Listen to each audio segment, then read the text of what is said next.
This is the Rochdale Canal and we're in Castleton here. That way, across the Pennines, will take you to West Yorkshire. This way, through some very busy towns, will take you right into the heart of the city of Manchester.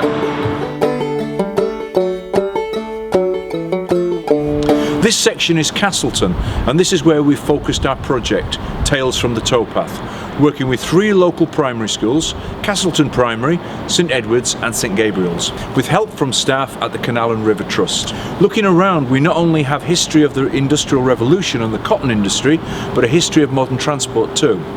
The canal, then the railway, then the motorway, but the canal was here first and played a huge part in making Castleton a bustling industrial hub.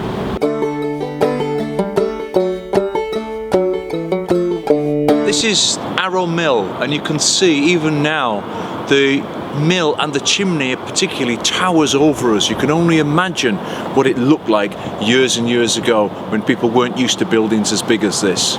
And behind me, right behind me, is the bridge known as Gypsy Lane Bridge, and quite an unusual bridge in the fact that it's what they call a skewed bridge, reputed to be the first skewed bridge that was ever built over a canal. Across over here to my right, you can see some new houses. Those are built on the site of the old Whip-and-Bourne switchgear factory, and they made all kinds of electrical equipment for ships, for submarines, and even the Titanic.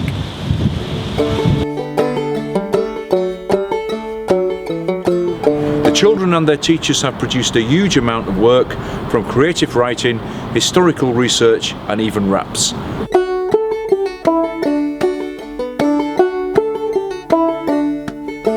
Are we ready? 1, 2, 3. Go on a boat with a floatable coat. Canal, we made you sad, but please don't be mad. The water's blue, it's so cold at you. A 1, a 2, a 1, 2, 3, 4. Canal kapow, canal kapow. River Island falling down the sea, down the town, down the canal. No, I'm not proud. It's grade 2 built by Best Lot and Son. Album chimney, canal number 1. You can't miss it, towers in the sky. The RML chimney reaches so high. Look at the boat, it will float. I've got a goat to pull my boat. Heard of the Castleton Canal, which has 92 locks, and it is the best of them all. An engine like other boats because they have Big Bess, the powerful horse.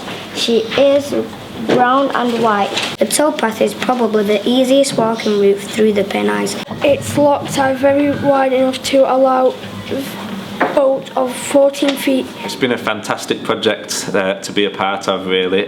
Richard's come in from day one and really engaged and enthused the children in the entire project.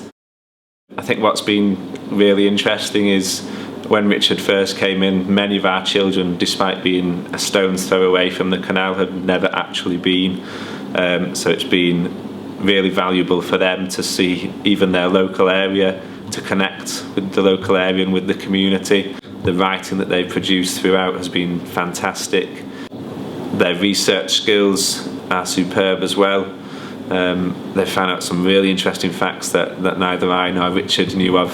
And if anyone gets the chance to work with Richard or do a project similar to this with the Canal and River Trust, then bite their hands off, because it's been fantastic.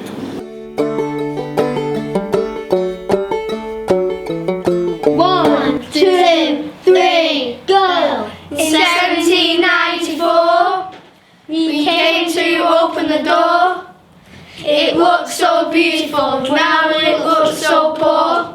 Over here we have the creative writing group, and they're giving us a completely different idea of the Rochdale Canal in Castleton. Could you read us some of your work, please? There used to be a new canal, but now I'm abandoned and feel so lost. I hate it. I've been forgotten and feel so rotten. I've been neglected and threatened to be covered over by the motorway. So this is Big Bess's pop-up stable, so that when they travel around the canal, Big Bess has got somewhere to stay. This is a big butterfly boat, and this is the factory and the school and the nursery. Yes, we've got some leaflets from Tales from the Towpath, so we've got some photocopies ones. Each group has got one, so this is the inside of them, and then so we're going to put some more facts in those. That's the map. And that's the map of the canal. In 1804, Rochdale became first of our 3 transpennies. The Castleton Canal ends at Lock 51 and it was there before World War I. It used to be really beautiful, but now I'm scruffy in places. I was really cheered up by the children's smiley faces.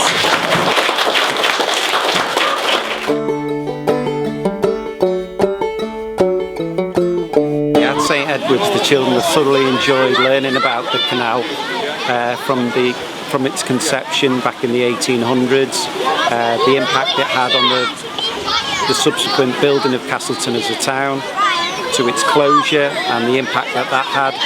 Way back 1798, I was just getting started, but I had a 6-year wait before I could get my stuff carted. Glaston's Senior in 1804, built in 1798. Can you dig it? Yes, we can. The canal has a record-breaking 92 locks. The Rochdale Canal starts at Manchester and ends at Huddersfield. It costed £230 to build the Rochdale Canal. A few years have passed and I've taken a bath. I'm now clean and all the trolleys have been returned. Some children have created artwork which I can look at if I have nothing to do. Children are doing a project on me and I am feeling blessed. Come and see me again too. Bye! The children have also enjoyed learning more about the canal, research in school and taking research outside of school as well, taking more of a personal project with it. They've enjoyed sharing that information at home with their parents, and when walking past the canal they understand the features of it. They can look at the locks, understand what they're there for. They can see some of the old buildings that used to be here, understand why the canal was built in this particular area in the first place, and they have a great understanding of how technology has helped the canal be renovated and usable today in today's society. I hope the work that we've done along with the Canal and Rivers Trust inspires you to look at your canal or river in your area in a different way.